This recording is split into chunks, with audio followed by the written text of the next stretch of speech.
Chapter 3, Mishnah 2. The Mishnah now turns to the last case of Chapter 1, Mishnah 3, an unequal number of pairs, and discusses what the law would be if the Kohen did not ask how to offer the mixture.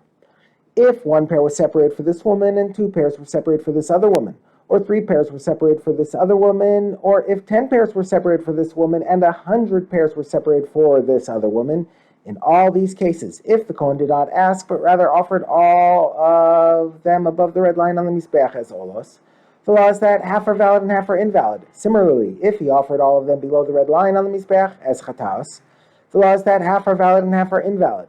If he offered half of them above the red line as olos, and half of them below the red line as chatas, a number of birds equal to the large number of pairs in the mixture is valid.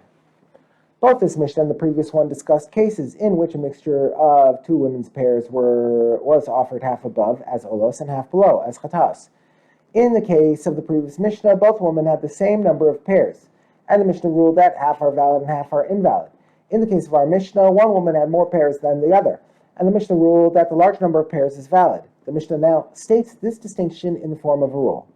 This is the rule for when the Kohen took all the birds of 2 women and offered half of them above the red line as olos and half of them below the red line as chatas, wherever you can divide the pairs of both women, in such a way that there will not be the birds of the same woman offered both above the red line and below the red line, i.e., if it is possible that each woman's birds are either all on top of the Mizbeach or all on the bottom.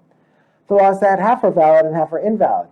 We have to be concerned for the worst case scenario that each woman's pairs are completely on top or completely on the bottom. Therefore, only half the birds offered on top as olos are valid, since only half of a woman's pairs can be olos. The other half offered on top, which should have been chatas, are invalid. The opposite is true about the half offered on the bottom as chatas. Only half of them are valid, since only half of a woman's pairs can be chatas. The other half offered on the bottom, which should have been olos, are invalid.